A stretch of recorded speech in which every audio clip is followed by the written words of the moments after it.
스데반 집사님의 죽음으로 사도행전 말씀을 보면은 초대교회에 큰 변화가 일어나게 됩니다. 예루살렘 교회를 중심으로 엄청난 부흥이 일어났었는데 이제 기독교인들이 본격적으로 박해를 받음으로 인해 가지고 예루살렘 교회에는 사도만 남고 나머지 교인들은 흩어져서 전도하기 시작을 하는데 이렇게 흩어진 성도들이 목숨을 걸고 복음을 전할 때 많은 열매들이 맺혀지게 되는데요. 우리가 이제 사도행전 8장 말씀 같은 경우는 그 중에서 특별히 빌립 집사님이라는 분, 그 집사님의 전도가 얼마나 많은 그런 영향력을 끼쳤고 많은 열매를 맺게 되었는지를 쭉 전체적으로 8장 전체를 들어서 설명을 하고 있습니다. 우선 우리가 지난 시간에 보았던 사마리아 땅에 들어가서 빌립이 전도를 했습니다. 수백 년 동안 원수처럼 지냈던 그런 땅.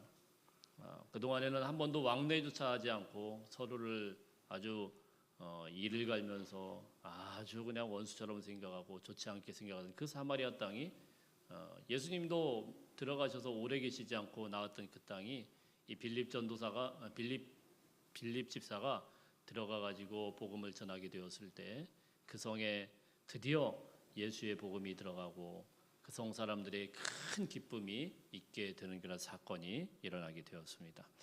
자, 오늘 말씀은 또 빌립 집사님이 또 다른 전도의 열매를 맺게 되는데요.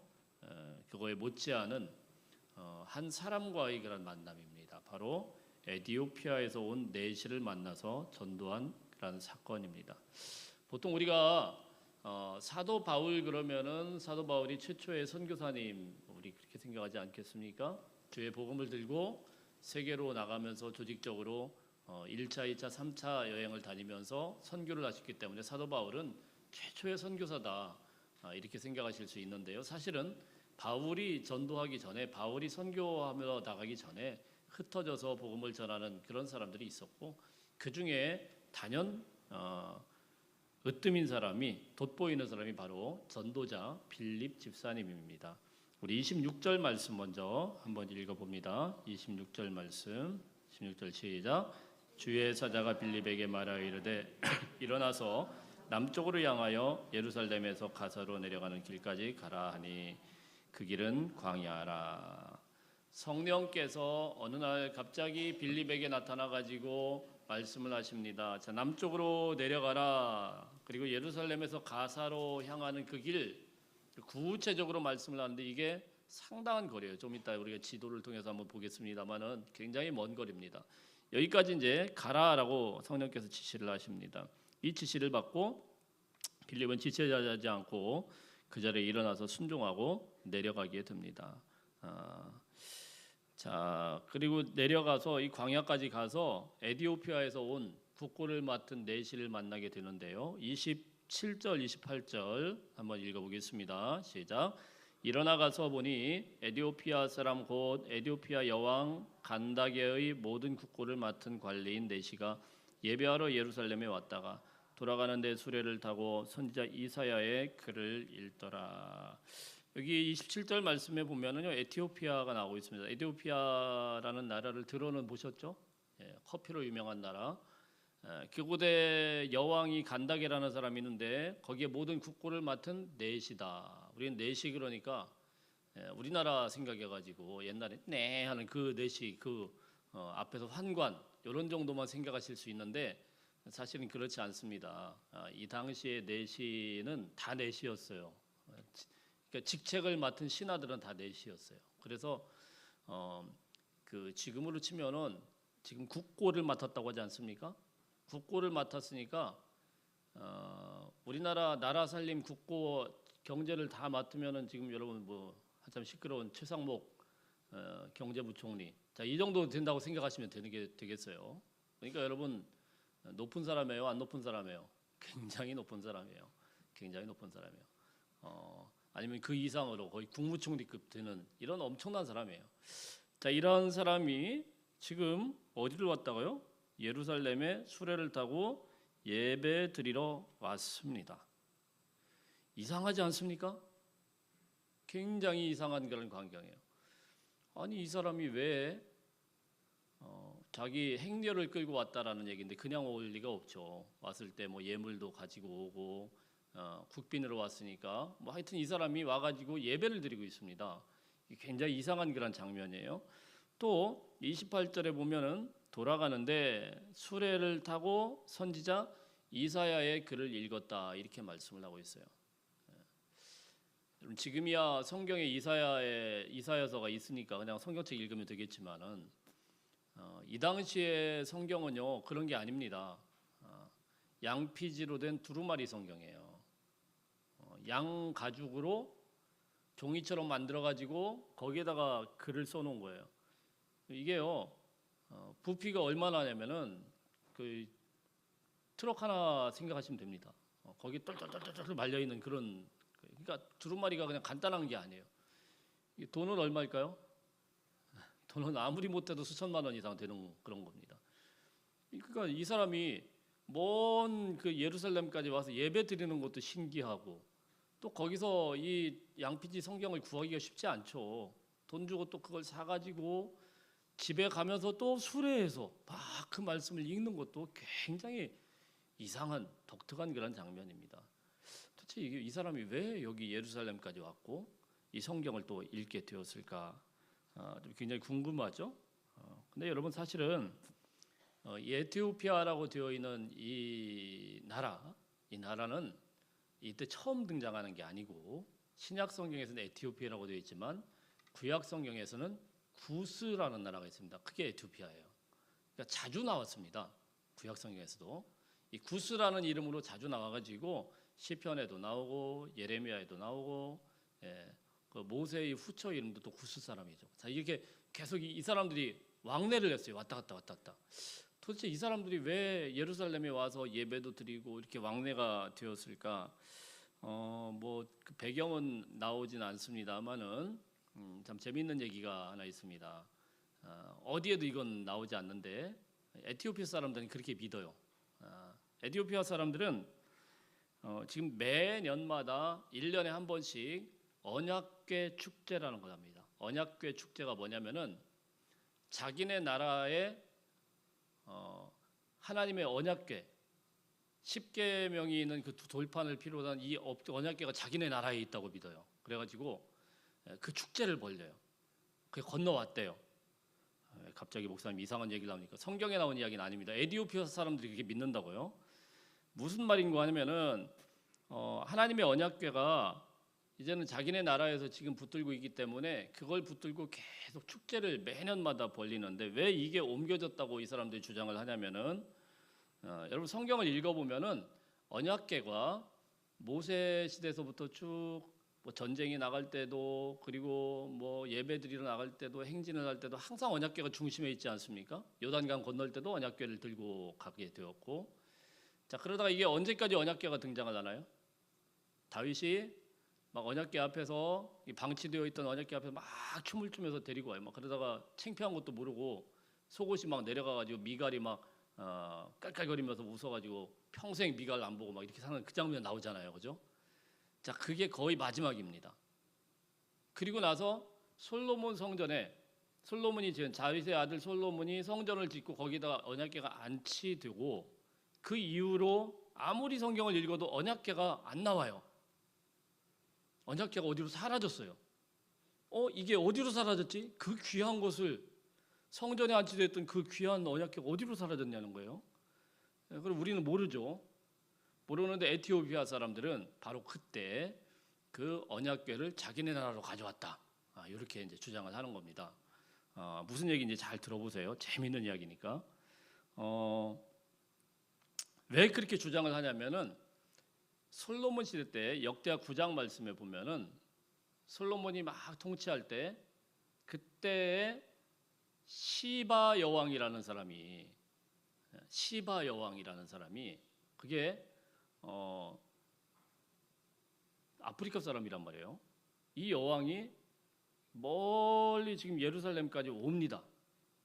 와가지고 솔로몬의 지혜를 구해요. 지혜를 구해서 거기에서 많은 금과 은과 보석들 이 향품들을 가지고 거기에 와서 그리고 이제 솔로몬에게 크게 감동을 받죠. 그리고 이제 그 예루살렘에서 얼마만큼 있었는지는 모르겠는데 한참을 머무르다가 그리고 이제 본국으로 돌아가요. 자, 이게 이제 성경에 나온 이야기예요. 바로 그때 사건이 벌어졌다. 이렇게 이야기를 하고 이 사람들이 믿고 있습니다. 굉장히 우스꽝스러운 이야기 같은데 잘 들어보시면은 이게 잘 들어보면 그런 일이 있을 수 있겠구나. 근데 무슨 말씀이냐면은 시바 여왕이 그 먼 타국까지 와서 솔로몬에게 감동을 했어요. 그리고 솔로몬과 며칠 지내면서 거기서 아이를 가진 거예요. 솔로몬의 아이죠. 아이를 가져서 자기네 나라, 자기 여왕이니까 자기 나라 돌아갔죠. 거기서 애를 낳았다는 거죠. 그 아이가 뭐냐면은 아이의 이름이 메넬레스라는 사람인데 이 사람이 에티오피아를 만든 인물이에요. 에티오피아를 처음 만든, 에티오피아라는 나라를 처음 그 땅에서 세운 사람이 메넬레스라는 사람이에요. 그래서 에티오피아에서 생각을 해보면 이 메넬레스의 아버지가 누구예요? 솔로몬이죠. 그러니까 예루살렘은 아버지가 있는 나라예요. 아버지 나라. 그래서 이 사람들은 성경에 보면 예레미야도 마찬가지고 이런 사람들이 이 구스에서 올라온 사람들이 자주 이 아버지 나라를 왕래한 겁니다. 아버지 나라를 가서 예배드리기도 원하고 그래서 이 사람도 에티오피아의 이 국빈으로 와서 예배를 드리고 가는 그런 입장이었다라는 것이죠.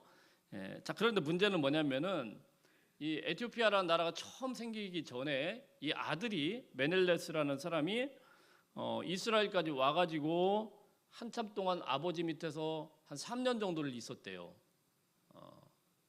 3년 정도를 있으면서 거기에서 아버지와 이제 정을 나누다가 솔로몬이 갈 때 아쉬우니까 아들을 이제 떠나보내서 그 자기 나라로 돌려보내니 자기 아들 아닙니까, 그죠? 그때 1,000명 정도의 성직자와 학자들을 함께 보내면서 그때 언약궤도 같이 보냈다고 이렇게 이제 이 에티오피아에서는 이게 이제 전설처럼 내려오고 있어요. 그래서 지금 이 언약궤가 아프리카에 최초로 생겨진 교회가 있는데 바로 악숨의 성모 마리아 시온 교회라는 곳에 보관되어 있다. 이렇게 주장을 하고 그럼 그거 어디냐? 사람들이 찾을 거 아니에요. 내놔라. 그건 못 내놓는다. 왜냐하면은 그 성모 마리아 교회에 평생 동안 이 언약궤만 담당하는 사제가 들어가 죽을 때까지 안 나와요. 다음 사람이 죽으면 또 죽을 때까지 안 나와요. 그 사람만 보는 거예요.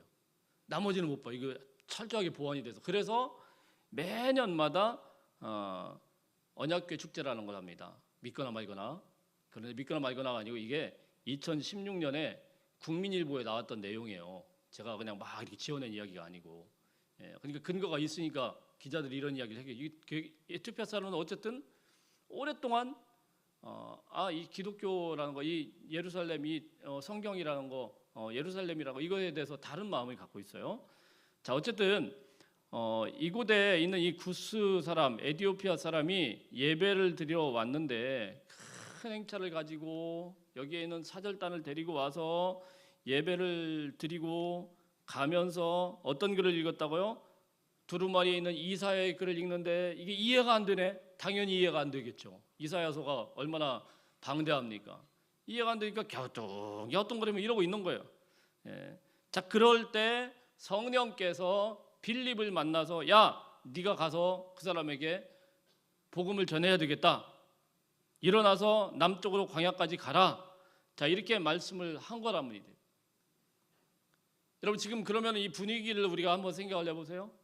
지금 빌립이 전도한 사마리아 성이요, 막 축제 분위기였어요.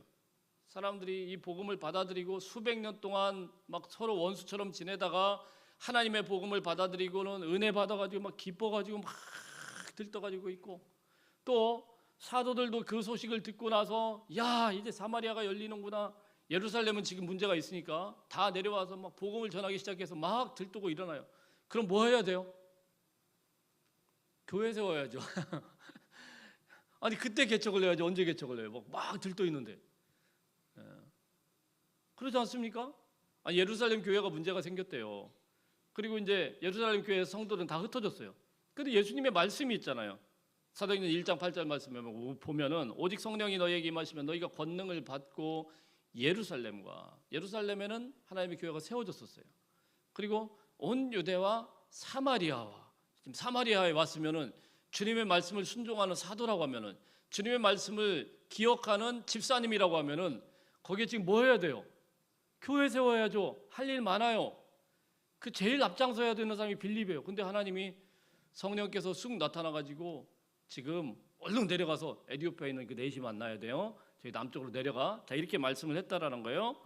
여러분, 빌립 집사님의 입장이라면 이해가 될까요, 안 될까요? 아니, 주님 한 이틀만 있다가 보내지 왜 지금 보내요? 굳이 조금만 더 여기 있어야 되는데, 내가 할 일이 얼마나 많은데 왜 나를 그렇게 굳이 보내요? 자, 이래야 될 거 아닙니까? 빌립은 성령의 지시를 받자마자 그냥 남쪽으로 쑥 내려갔습니다. 사랑하는 성도 여러분, 우리의 환경과 조건과 상관없이, 생각과 상관없이 하나님의 말씀에 순종할 때에, 그때 하나님의 놀라운 역사가 나타나는 줄 믿으시길 바랍니다.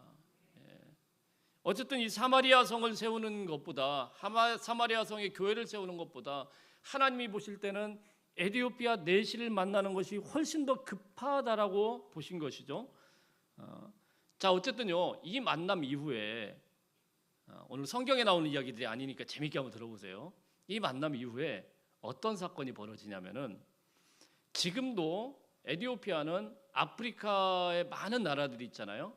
그 많은 나라들 중에서 유일하게 기독교 국가입니다. 에티오피아가. 한동안은 기독교가 전체가 다 믿었는데 지금도 한 50% 정도는 정교회라고 해서 교회와 똑같은 거예요. 그 정교회를 믿는 이 기독교인들이 50%가 넘어요.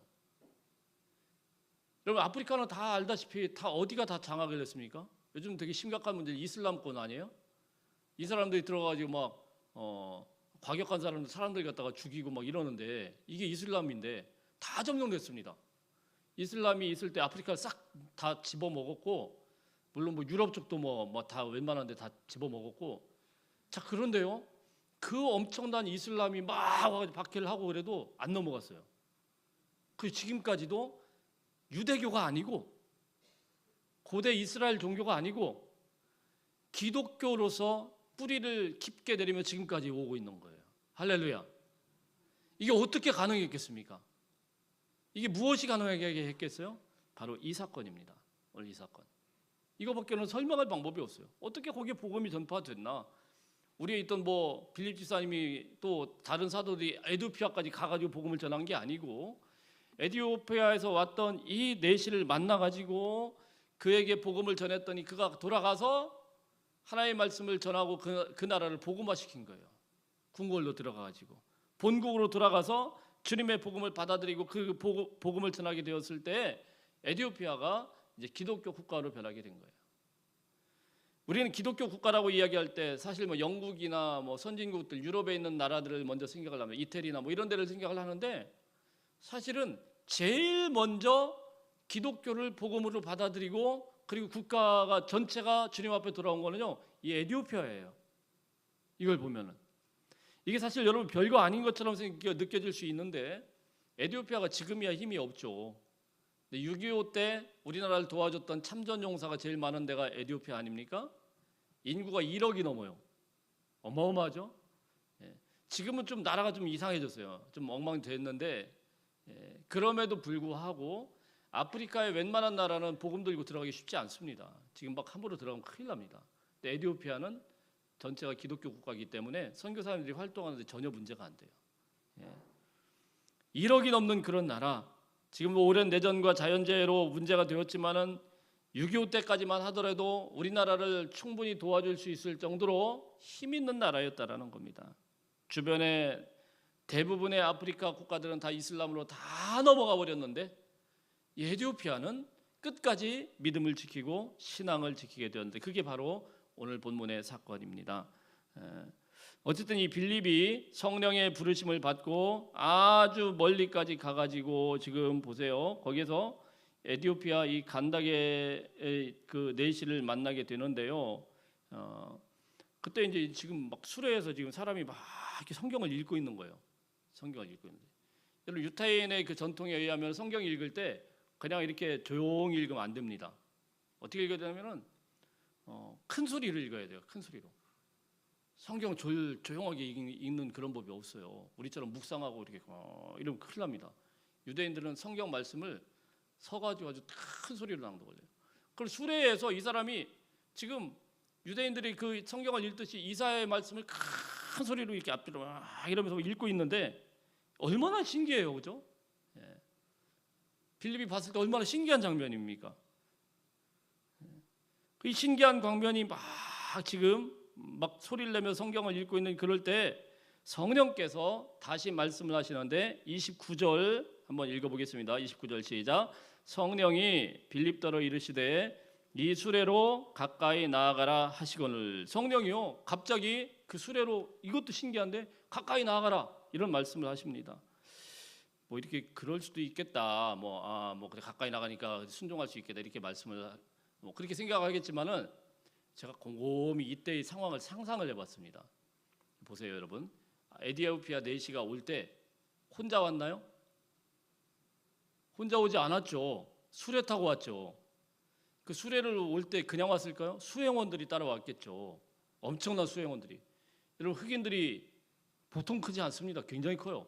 제가 이제 전도사 때 잠깐 이태원에 있는 흑인 교회를 잠깐 다녔던 적이 있는데 거기 보면은요, 진짜 NBA 농구 선수처럼 이만한 애들이 있거든요. 진짜 한 190 이상 이런데 얼굴이 이만하고 손이 또 거의 제 2배만 하네. 이런 애가 와가지고 쑥 이렇게 옵니다. 와가지고 인사한다고 브라더 이러면은 인사 안 하면 한 대 얻어 맞을 것 같아. 그래갖고 어쩔 수 없이 그런 애들이 지금 경비를 서고 있는 거예요. 지금 에티오피아 이거 수행원으로. 그게 한 60-70명이 지금 수행원 따라왔다고 한번 생각을 해보세요. 지금 이 사람은 그냥 내시니까 여기서 이렇게 성경을 읽고 있지만 거기 딱 성령이 야 들어가 그러는데 아멘 그러고 찌끄만 애가 거길 가기 쉬워요, 어려워요? 쉽지 않죠. 쉽지 않죠. 정말 쉽지 않아요. 지금 그런 분위기예요. 그런데 그 막 빌립은 성령께서 말씀하시니까 그냥 막 달려간 거예요. 예. 이거 자칫 잘못하면 큰 위험에 처할 수가 있어요. 아니 지금 수행을 하러 이 사람들이 막 오고 막 지금 가고 있는데 저기서 찌끄만한 애가 막 달려오고 있으면은 그 수행원들이 가만 놔두겠어요? 자칫 잘못하면 큰일 납니다. 예, 그냥 뭐 창 딱 들고 우가 그러면 막 바로 그냥 이걸 처단을 하든지 뭐 지금 난리가 나는 판이에요. 근데 빌립은 앞뒤지지 않고 그냥 막 달려간 겁니다. 예, 무조건 달려가가지고 30절 말씀 읽어보겠습니다. 30절 시작. 빌립이 달려가서 선지자 이사야의 글 읽는 것을 듣고 말하되 읽는 것을 깨닫느냐. 빌립은 또 더 뜬금없습니다. 막 달려갑니다. 막 달려 사람들이 얼떨결에 빌립이 달려오니까 이게 뭐지?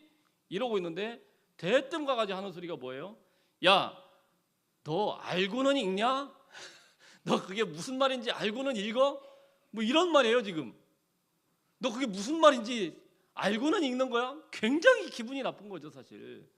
굉장히 무시하는 말이죠.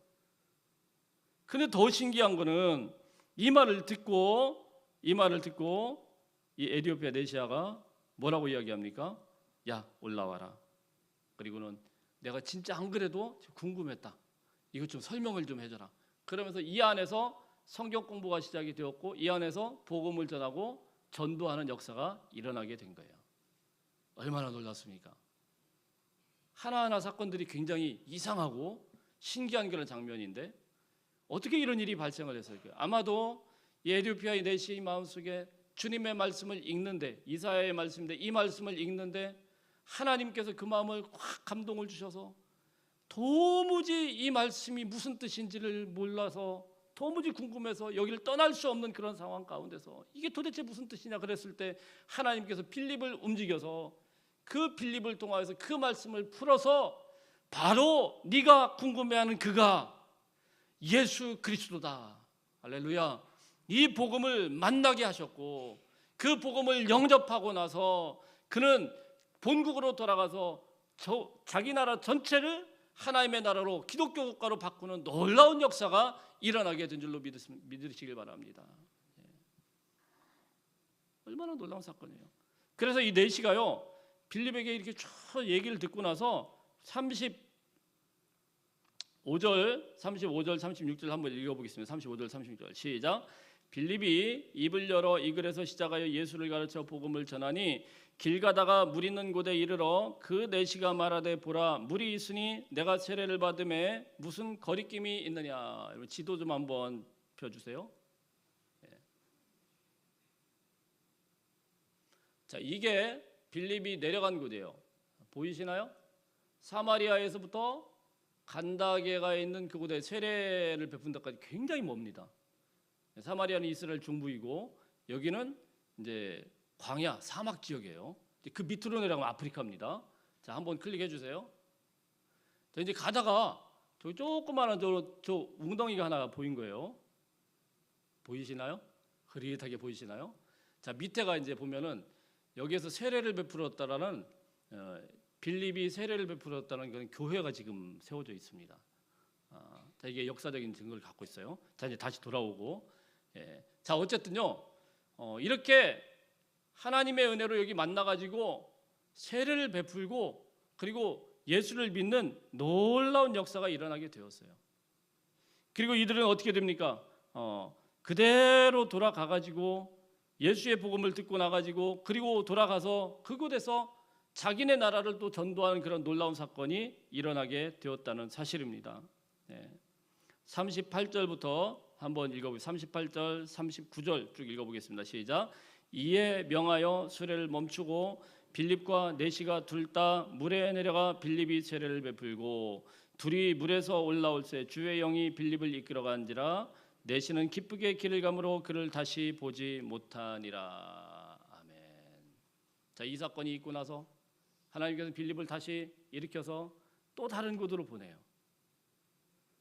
세례를 베풀고 또 다른 곳으로 가고 에티오피아 내시는 다시 이 복음을 들고 자기네 나라로 가고. 자, 그렇게 해서 빌립은 어디에 가냐면은 40절 시작.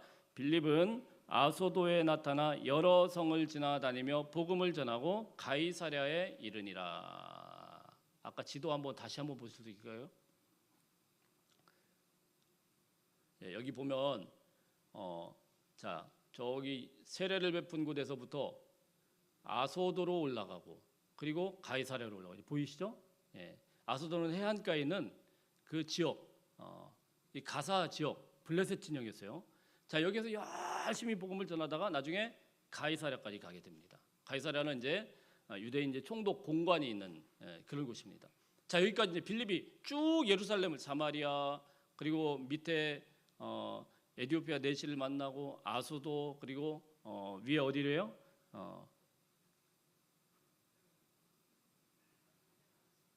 갑자기 제가 이름이 생각이 안 나요. 가이사랴까지 이 가이사랴까지 가가지고 막 복음을 전한 거예요. 나중에 이 사건이 어떻게 되냐면은 사도 바울이 1차, 2차, 3차 선교 여행을 쭉 다니고 나서 이 빌립이 있는 가이사랴에 와가지고 만납니다. 둘이 만나고 거기서 하룻밤을 자요. 여러분 한번 생각을 해봐요. 빌립은요 평생 이곳을 막 돌아다니면서 막 혼자 전도를 했고 사도 바울은 선교팀을 가지고 전 세계를 막 돌아다니면서 막 전도를 했고 이 둘이 만났어요. 그 밤 잠이 왔을까요? 잠이 안 왔을까요? 잠이 안 오죠. 밤새도록 아마 하나님에 대해서 이야기를 했을 겁니다. 그 이야기를 누가 들어낸 바로 이 누가가 들은 겁니다. 그래서 사도행전이 기록이 될 수가 있었던 거예요. 착착착착 맞아 들어가는 거죠. 우리 보통 성경 연구하는 분은 그렇게 봅니다. 무슨 말씀을 제가 드리고 싶냐면은 주님의 말씀이라고 하니까 이 빌립은요 앞도 뒤도 생각하지 않고 그냥 달려갔어요. 앞도 뒤도 생각하지도 않고 그냥 가라고 하니까 사마리아 성에 달려가서 원수와 같은 그들을 복음을 전하고 그리고 잠깐 그곳 기뻐하면은 감사합니다. 그곳에서 감사하면서 거기서 교회를 세우면 될 텐데 하나님은 또 이러게 야 가 에티오피아 내시에게 그 완전 산적같이 생긴 사람들한테 막 달려가라니까 막 달려갑니다. 거기서 또 복음을 전합니다. 또 시간만 있으면 또 나가가지고 아소도라는 지역에서 거기서 막 복음을 전해요. 그럴 때 하나님이 또 인도해서 어디까지요? 가이사랴 총독 본관까지 가가지고 평생을 이렇게 혼자 주님의 복음을 들고 가라는 곳에 가가지고 앞뒤 가리지 않고 주님의 복음을 증거하고 전했을 때에 하나님께서는 그의 전도의 열매를 통하여서 정말 놀랍게 열매로 맺어드리게 된 것을 믿으시길 바랍니다. 한 나라가 주님 앞에 돌아오는 아프리카 선교에 놀라운 복음의 씨앗이 뿌려지는 그런 사건이 오늘 있었고요. 총독 공관에 가가지고 그곳에서 또한 주님의 복음을 전하게 되었을 때 수많은 유태인들이 주님 앞에 돌아온 역사가 이렇게 되었고, 사랑하는 성도 여러분, 우리가 주님의 복음을 받았으면은 전할 수 있기를 주의 이름으로 축복합니다. 지금까지 얼마나 많은 사람들에게 주님의 복음을 전했는지 모르겠지만 이제부터입니다. 이제부터. 어제요, 우리 유초등부 아이들이 여기에서 모여가지고 뭐 행사를 했습니다. 토요일 뭐 떡볶이도 만들고 막 행사를 하는데 보니까 유초등부 애들 작년 애들부터 봤지 않습니까? 새로운 아이들이 오면 대충 제가 알아요. 이제 한 20여 명 정도밖에 안 되니까. 근데 또 모르는 애들이 한 2명 또 와 있어요. 얘는 누구요? 지난주부터 나왔습니다. 얘는 누구요? 오늘 나왔습니다. 할렐루야. 유초등부 요즘 전도 굉장히 열심히 해요. 애들이. 우리도 자극받아야 되지 않겠습니까? 지금 그래서 유초등부가 지금 자리가 없대요. 꽉 차가 의자를 사야 된대요, 당장. 할렐루야. 애들도 그렇게 열심히 전도하는데 이것저것 재지 마시고, 우리 한번 따라합시다. 이것저것 재지 마시고 분발하십시다. 분발하십시다. 만나는 분들마다 그냥 가서 막 전하는 거예요. 빌립처럼 앞뒤 재지 말고 그냥 가라고 하면 가는 것이고 전하라 하면 전하는 것이고, 그 뒤 사건은 몰라요. 빌립이 아마 오늘 이 에디피와 이 내시를 만난 이 사건이 얼마나 큰 건지 빌립은 알았을까요? 전혀 몰랐죠. 가라고 하니까 가가지고 만나가지고 수레에서 주님의 복음을 풀어서 복음을 전했을 뿐인데, 그를 통하여서 하나님께서 이 놀라운 역사를 일으키신 거예요. 그 한 번의 만남을 통하여서. 만일에 빌립을 안 만났다고 하면은 에디오피아라는 나라가 어떻게 됐겠습니까? 1억 명이나 넘는 그 놀라운 그 나라가 하나님 앞으로 돌아오도록 그를 사용하셨다는 사실입니다. 복음은 이렇게 놀랍습니다. 여러분이 아무것도 아니라고 생각을 하고 주님의 복음이 아무것도 아니라고 생각하시면 안 됩니다. 그 복음이 떨어지고 복음이 열매를 맺기 시작하면은요, 그 폭발력은 우리가 상상을 초월할 정도로 어마어마한 영향력이 있게 됩니다. 아직도 주문진 지역에는 주님을 모르는 우상 숭배하는 사람들 얼마나 많습니까? 우리가 잘 알고 있잖아요. 그들이 문화재를 하면서 온갖 잘못된 그런 우상 습관들이, 뭐 배 예수 믿는 사람들 오면 이상한 거 당한다고 막, 지금도 그렇게 믿는 사람들이 있어요. 배에 여자가 타도 안 되고 예수 믿는 사람들이 타도 안 되고, 말도 안 되는 그런 우상으로 지금 찌들어 있지 않습니까? 가서 전하십시다. 가서 전하시고 주님 앞에 기도하시고 선포하시고 나갈 때 그들이 주님 앞으로 돌아오는 놀라운 역사가 우리를 통하여 열매 맺게 될 줄로 믿습니다. 우리 같이 말씀 붙들고 기도하겠습니다.